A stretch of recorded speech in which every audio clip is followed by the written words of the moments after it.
Start करते हैं tenses.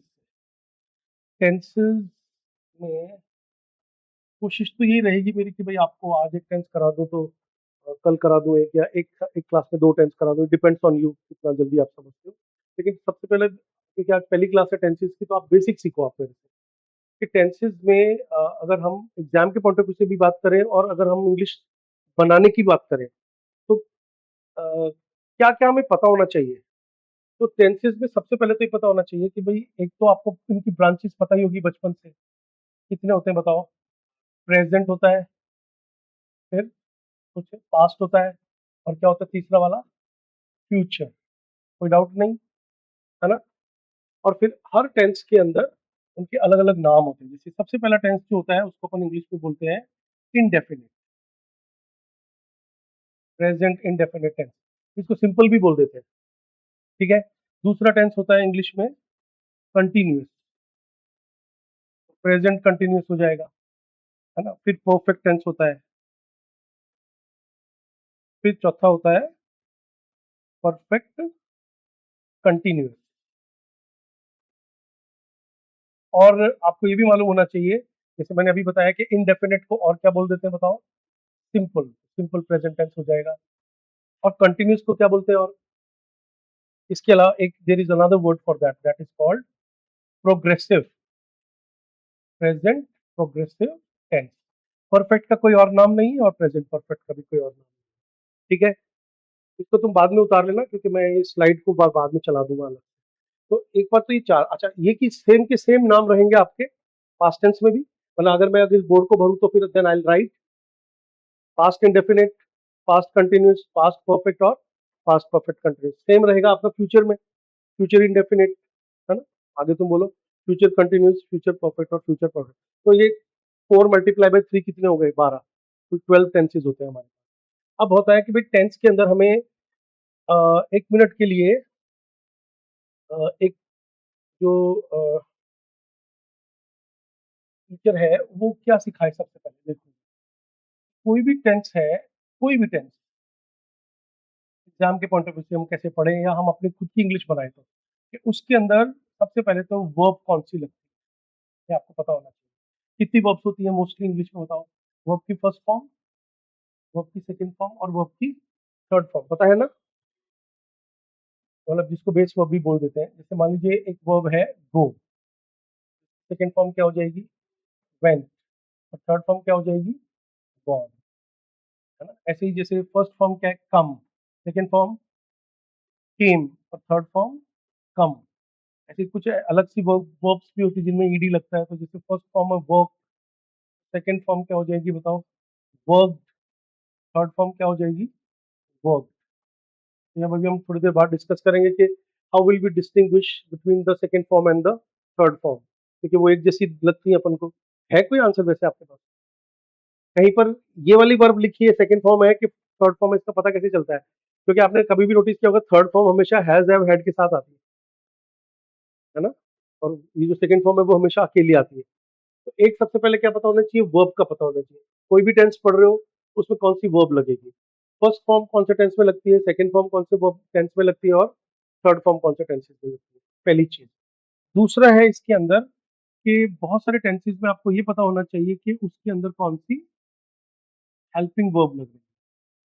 Helping verb को और क्या बोलते हैं बताओ, ऑक्सिलरी। ज्यादा हाथ घूम गया, सुना है कभी ऑक्सिलरी वर्ब? क्या होता है ऑक्सिलरी वर्ब, हेल्पिंग वर्ब का दूसरा नाम है, एक ही वर्ड है, ठीक है। इसके अलावा क्या पता होना चाहिए मालूम है आपको, टाइम एडवर्बियल। टाइम एडवर्बियल का मतलब होता है वो टाइम से रिलेटेड वर्ड जो उस टेंस की पहचान होता है। 1 मिनट के लिए कहीं पर भी आप खुद बताओ, एगो लिखा हुआ है, एगो, तो कौन से टेंस में जाएगा सेंटेंस, पास्ट टेंस में, है ना। और अगर मान लीजिए टुमारो लिखा हुआ है तो किस में जाएगा। तो ये तो बहुत आसान चीज है ना। मान लीजिए यस्टरडे लिखा हुआ है तो पास्ट, है ना। अब हम अपनी हिंदी और इंग्लिश में थोड़ा कंपैरिजन करते हैं। मेरे पापा तो कल ही आ चुके हैं। मैंने कहा तेरे पापा आने वाले थे ना, क्या हुआ? मेरे पापा तो कल ही आ चुके हैं। तो मान लीजिए कोई इसकी इंग्लिश बनाए कि माय फादर, एक सेकंड में पहले सेंटेंस लिख देता हूँ। माय फादर हैज ऑलरेडी, है ना, कम, मैं 1 मिनट के लिए कम यूज कर लेता हूँ, यस्टरडे। ये हमने उस सेंटेंस की इंग्लिश बनाई जो हमारे दिमाग में था हिंदी में, कि मेरे पापा तो कल ही आ चुके हैं। तो एरर क्या हुआ बताओ इसमें? ये एरर है कि हैज लगा रहे हैं, तो हैज का मतलब क्या हुआ? अभी बताया मैंने कि हेल्पिंग वर्ब से टाइम का पता चलता है। तो प्रेजेंट की तो तुम हेल्पिंग वर्ब लगा रहे हो और पास्ट का लगा रहे हो टाइम, तो सेंटेंस किस में चला जाएगा? एरर में, गलत माना जाएगा। बहुत बेसिक है कि नहीं? तो टेंसेस पढ़ने से पहले टीचर क्या क्या बताएगा आपको? उसकी वर्ब और हेल्पिंग वर्ब पता होनी चाहिए, उसके बाद उसका टाइम एडवर्बियल पता होना चाहिए कि वो कौन से टेंस में जा रहा है। ये 2 चीजें आपको पता होनी चाहिए। फिर तीसरी चीज क्या पता होनी चाहिए, इधर देखो, कि एक टेंस के ना कुछ जिसको अपन इंग्लिश में एस्पेक्ट्स भी बोल सकते हैं, है ना? जैसे अभी हम 1 मिनट के लिए इनडेफिनेट टेंस ले लेते हैं, 1 सेकंड के लिए। अभी मैं पूरा टेंस नहीं पढ़ा रहा हूँ, बस बेसिक बेसिक समझा रहा हूँ।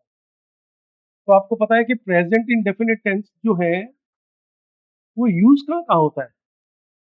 भाई कोई कोई हिंदी मीडियम का टीचर होता है, वो किसी बच्चे को, जो हिंदी मीडियम का बच्चा उसको पढ़ाता है, तो हम कई बार हम खुद ही सिखा देते हैं कि साहब उसमें ता है, ती है, इस तरह की हिंदी लगती है कि भाई मैं रोज पढ़ने आता हूँ, है ना? सूरज रोज पूर्व में उदय होता है। ऐसे करके उसको इस चीज से काफी हेल्प मिल जाती है किसी हिंदी मीडियम के स्टूडेंट को। लेकिन इंग्लिश मीडियम के बच्चे को ज्यादातर दिमाग में हिंदी नहीं आती है, तो फिर वो कैसे सीखेगा? तो उसको सिखाने का भी एक तरीका है कि प्रेजेंट डेफिनेट का एक बात बेसिक पता होना चाहिए। इसमें आपको स्टार्ट कैसे करूं, देखो, जैसे न्यूज़पेपर है मेरे पास, देखो ये न्यूज़पेपर है, ठीक है? इसकी ना ये हेडलाइन पढ़ो एक बार, ये वाली हेडलाइन पढ़ो। कंटेंट्स लिखा हुआ है ना? कौन सा टेंस जा रहा है? सिंपल प्रेजेंट टेंस जा रहा है। अब तुम दैनिक भास्कर और हिंदी की हेडलाइन पढ़ोगे तो वो पास्ट टेंस में होती है।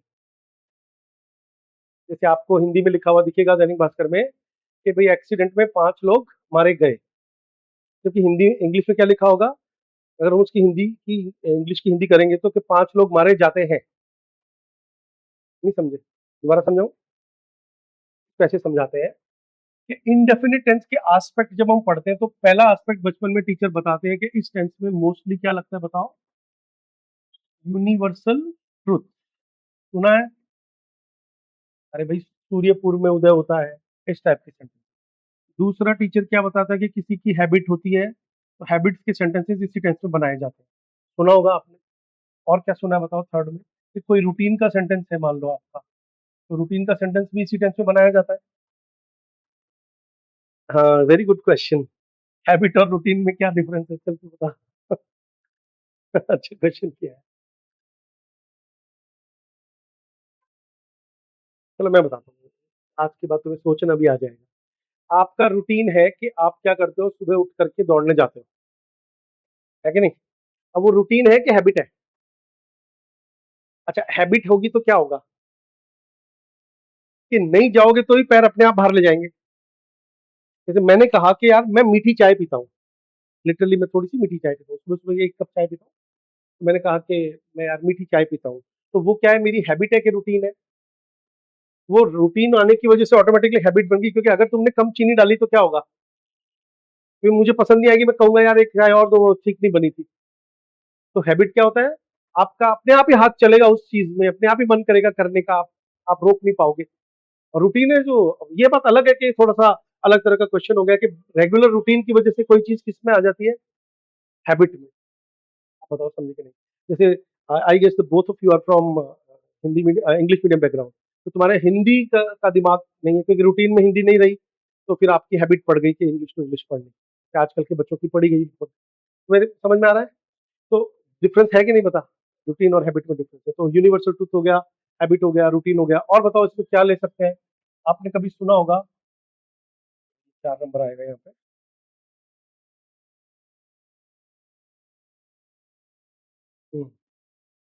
कमेंट्री। कमेंट्री कैसे कही जाती है पता है आपको? कभी भी क्रिकेट की कमेंट्री सुनना, it's always in the present, कि उसने छक्का मार दिया है, वो काम कंप्लीट हो गया है।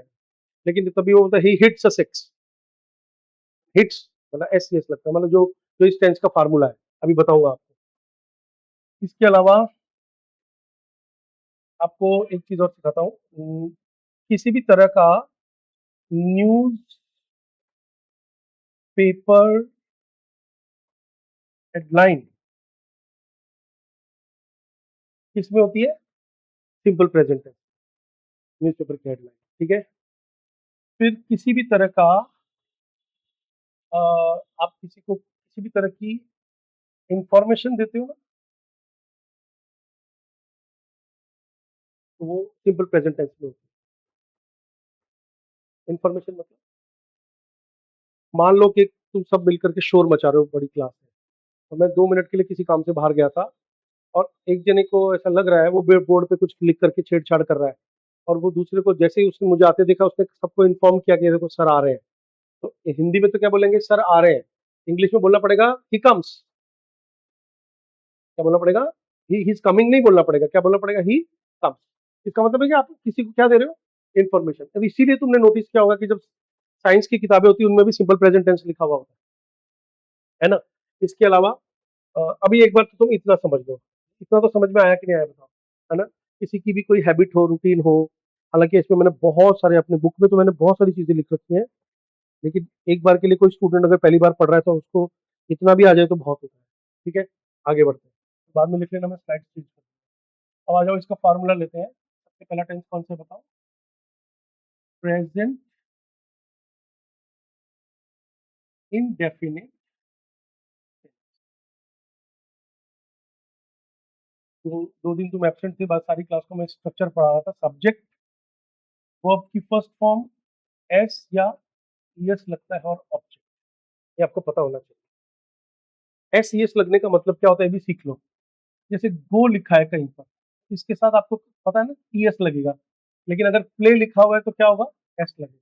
इसका मतलब है मोस्टली वॉवल से जो एंड होता है उसमें तो ईएस लगता है, और जो कॉन्सोनेंट से एंड हो रहा है उसमें एस लगता है मोस्टली। फिर हम 4 तरह के सेंटेंस तो सीखते ही सीखते हैं, तो इसको क्या बोलते हैं अपन? पॉजिटिव सेंटेंस या असर्टिव सेंटेंस।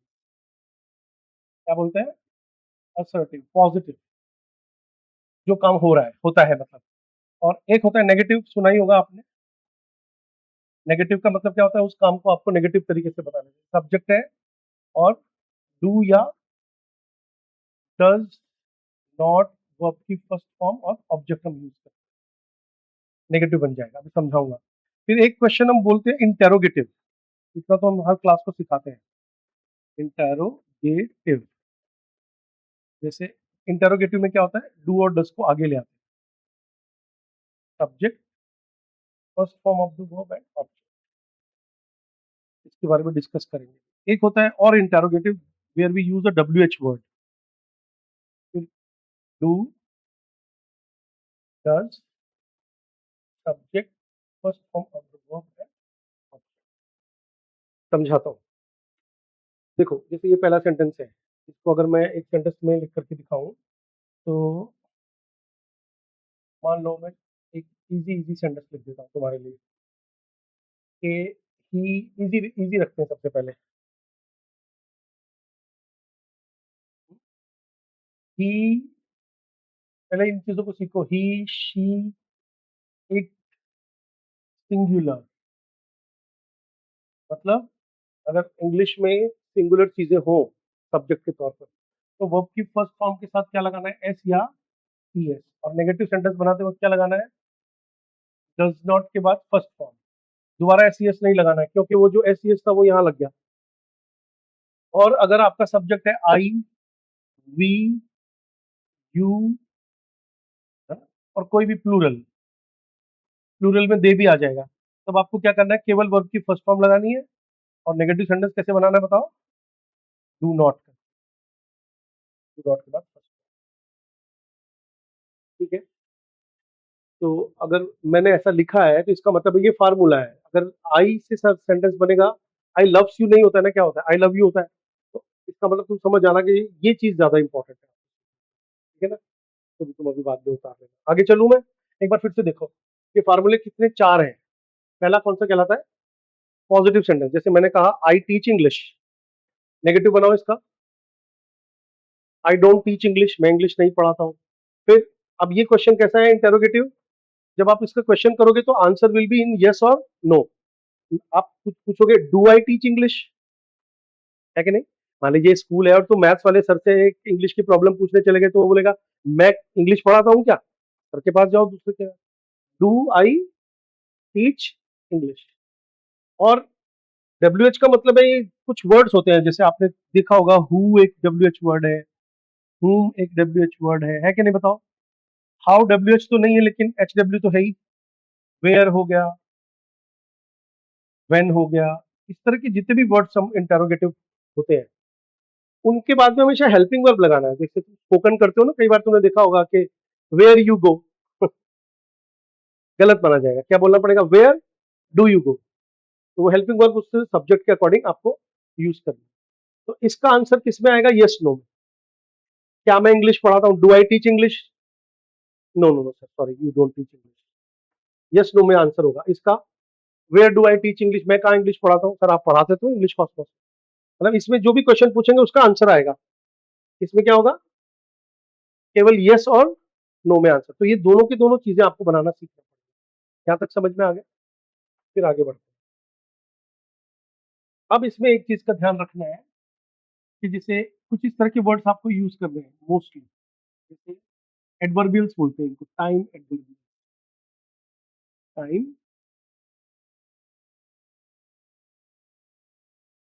जोर से बोल।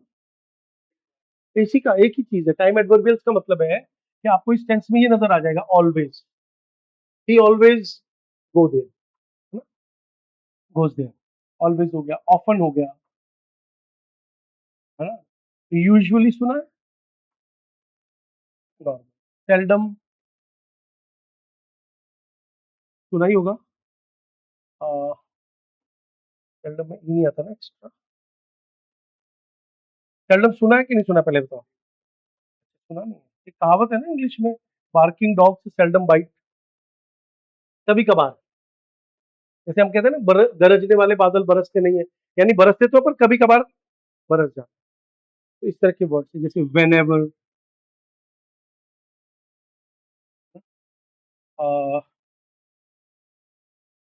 ये कुछ वर्ड्स आपको याद रखने। डेली हो गया,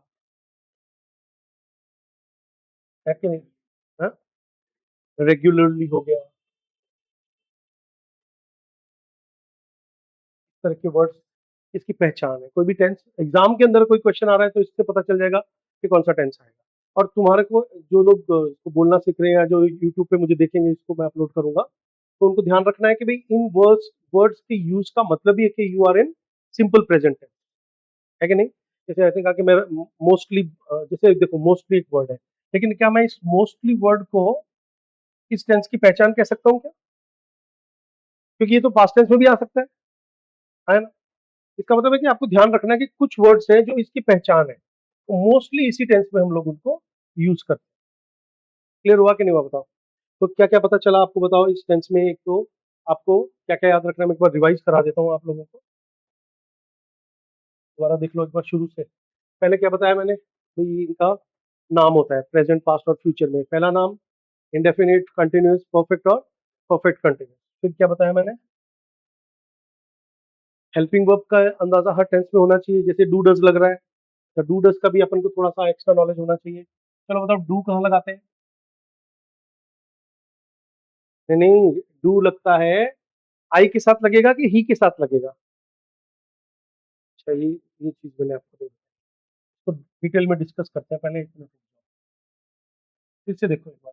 जब मैं डू और डज की बात करता हूँ ना, तो आपको ये वाली बात पता होनी चाहिए कि डू जो यूज होता है वो इन सब्जेक्ट के साथ होता है, आई, वी, यू, दे, कोई प्लूरल। और डज किसके साथ यूज होता है? सिंगुलर, जैसे ही, शी। कोई किसी का नाम हो गया जैसे राम, कोई और सिंगुलर हो गया।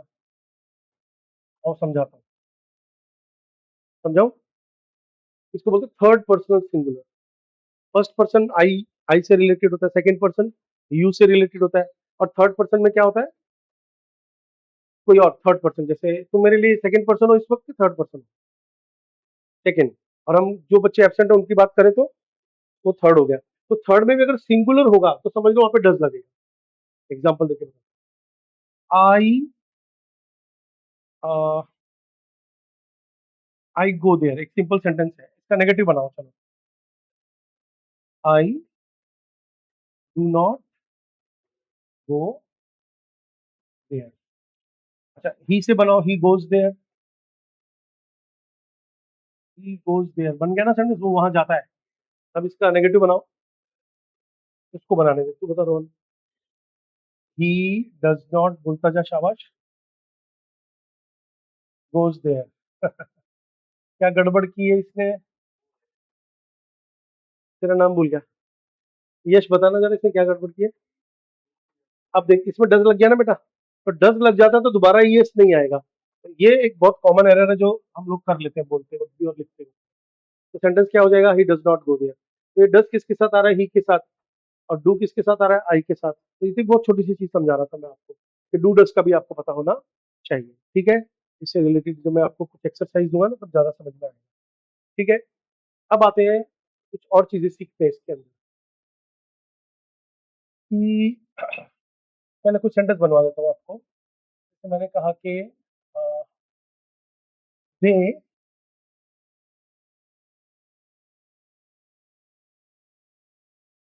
Protest in Delhi but we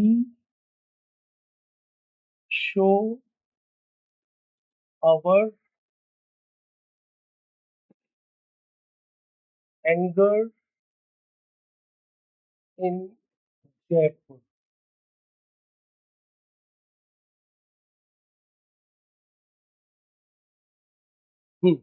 कौन सा टेंस यूज किया है, एक सेंटेंस यूज किया है कि दो दो सेंटेंसेस को जोड़ दिया बट से, कि नहीं, बहुत सिंपल। हाई लेवल का बच्चा आएगा तो थोड़ा सा मिक्स सेंटेंस समझाऊंगा, बिल्कुल बेसिक बच्चा आएगा तो सिंपल सेंटेंस समझाना पड़ेगा। उसको तो इस तरह के सेंटेंस भी समझाने पड़ते हैं, जैसे मैंने कहा कि आई गो देयर, फिर नेगेटिव बना दो उसके लिए, बताओ क्या, आई बनाओ negative. I do not go there. तीसरा सेंटेंस बनाओ interrogative, do I go there, इसी का बनाना है ताकि प्रैक्टिस हो जाए।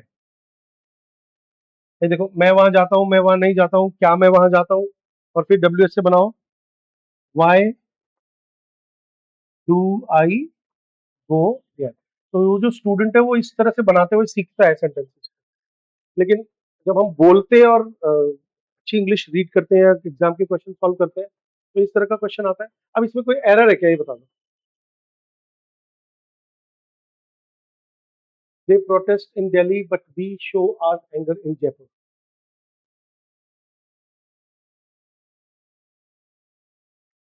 कॉन्फिडेंस के साथ बताओ, है नहीं, मुझे लग रहा है। अच्छा, तो तुझे कैसे पता चला कि यहाँ पे पास्ट टेंस आना चाहिए। अभी तो मैंने ये जो सेंटेंस लिखा है इसमें कहीं पर भी टाइम का कोई जिक्र नहीं है, और क्योंकि टीचर सिंपल प्रेजेंट टेंस पढ़ा रहा है तो इसका मतलब ये प्रेजेंट टेंस का ही सेंटेंस है कि नहीं। तो इसका मतलब है कि इसको प्रेजेंट में ही रहने दो, प्रेजेंट में रहते वक्त कोई एरर दिख रहा है।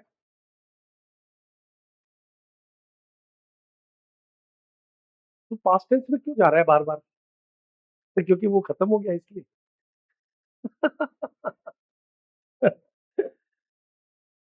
मैं कह रहा हूँ कि मैं खुद कह रहा हूँ कि ये सिंपल प्रेजेंट टेंस का सेंटेंस लिखा है मैंने जानबूझकर।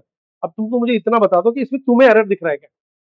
शाबाश, क्यों नहीं दिख रहा, क्योंकि ये वर्ब की फर्स्ट फॉर्म यूज हो रही है दे के साथ, और ये वी के साथ क्या हो रही है, वर्ब की फर्स्ट फॉर्म यूज हो रही है। अच्छा, अगर मैं जैसे ही इसमें एस लगाता हूँ तो बताओ क्या कर दूंगा, एरर हो गया, कि दे प्रोटेस्ट, है ना। ऐसे करके आपको टेंस की नॉलेज हो जाएगी थोड़ा सा जल्दी। अब आते हैं वापस टॉपिक पर, इसको कॉपी में लिखो, इसका नेगेटिव बना के दिखाओ जल्दी से, या बैठे बैठे बना दो, इसका नेगेटिव बनाओ ना। फिर डिड नॉट पास्ट टेंस में क्यों जा रहा है जब मैं प्रेजेंट इंडेफिनिट टेंस यूज कर रहा हूँ।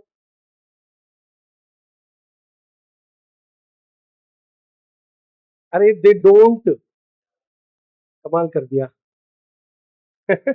बंद करना है क्या? मुझे बताओ ये नेगेटिव कैसे बनेगा, जल्दी करो। They don't protest in Delhi, है ना, बट वी डोंट शो, मतलब उसको बट को गोले मारो, नेगेटिव बना दो, बट वी डोंट शो, मतलब मैं आपको इतना सा सिखा रहा हूँ कि आपको ये डोंट लगाना आना चाहिए, है ना, इतनी छोटी सी बात है। आगे बढ़ते हैं, चलो और सेंटेंसेस लेते हैं। फिर से देखो, we daily go there and perform our duties. गलत है कि सही है?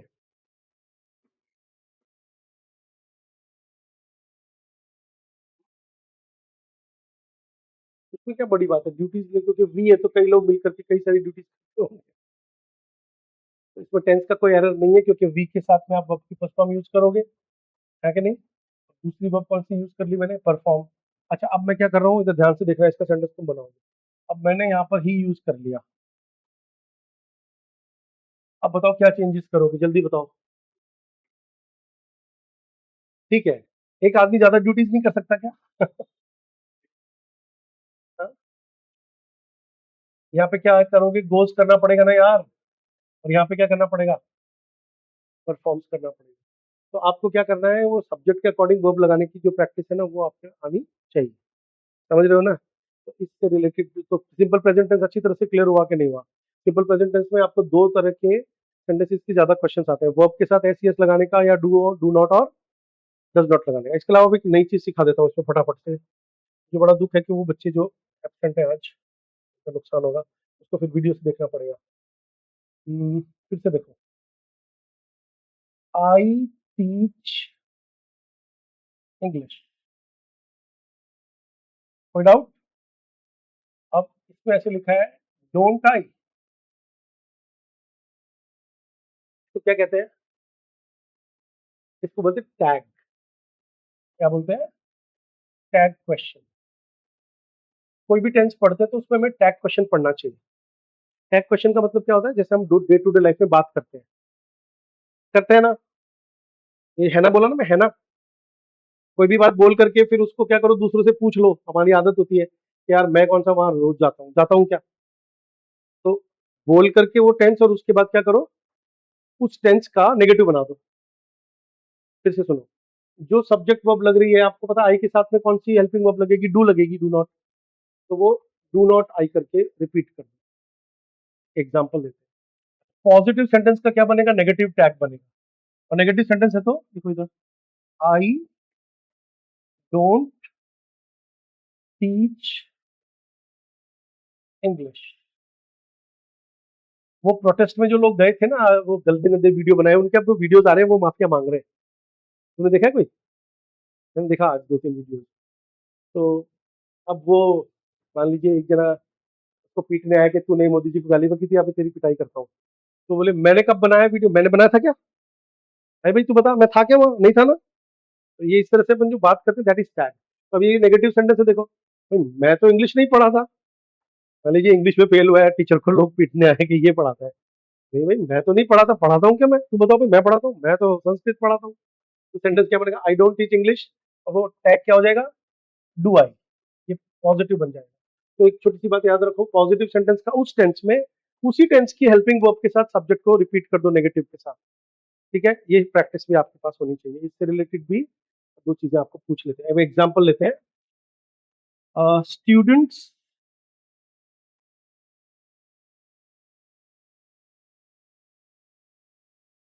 प्रोटेस्ट। पहले तो इसमें एरर बताओ, स्टूडेंट्स प्लूरल है तो एस लगेगा क्या?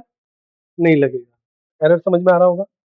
अब आ जाओ, मैंने एरर भी बता दी, स्टूडेंट्स प्रोटेस्ट, अब इसका टैग लगवाओ।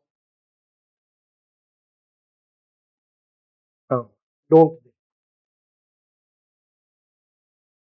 रोहन तू भी बोल बेटा, डोंट दे हो जाएगा कि नहीं, क्योंकि स्टूडेंट्स के लिए हम लोग दे यूज करेंगे। ऐसे ही एक सेंटेंस है, स्टूडेंट्स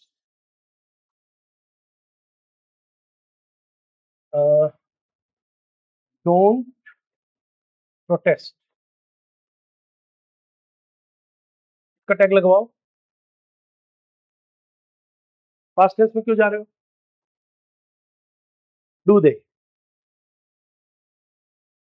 समझ में आ रहा है कि नहीं आ रहा बताओ, है ना? इस तरह से ये आपको टैग लगाना भी आ गया। इसका मतलब एक सेंटेंस में क्या क्या सीखा, एक टेंस में क्या क्या सीखना पड़ता है बताओ। वर्ब, और बताओ टाइम एडवर्बियल्स किसको बोलते हैं, किस तरह के टाइम संबंधित वर्ड उसमें लगेंगे। तो स्ट्रक्चर पता होना चाहिए, वर्ब के साथ एस लगाना है या नहीं लगाना।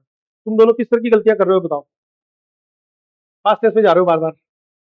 तो एक जो प्रॉब्लम रहती है ना कि डू कब लगाना है, डिड कब लगाना है, इसका हमें अंदाजा नहीं रहता है। तो अगर हम एक बार अगर प्रेजेंट में है तो मोस्टली हम प्रेजेंट में ही रहते हैं, जब तक टाइम नहीं बदलेगा तब तक पास्ट में नहीं जाना है। जैसे आपको ऐसे कहना है कि सर मैं रोज आता हूँ, बस कल ही तो नहीं आया, तो सर आपको पता होना चाहिए कि उसके बाद में आपने टाइम को चेंज किया है।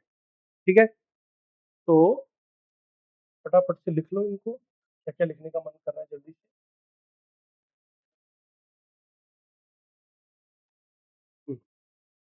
या फोटो खींच लो, सही रहेगा।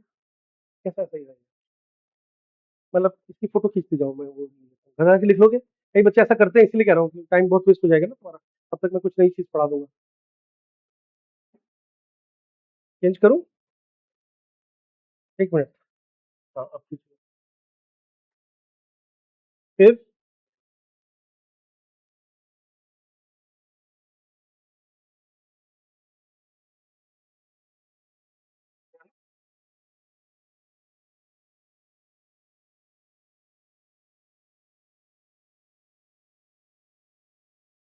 हो गया।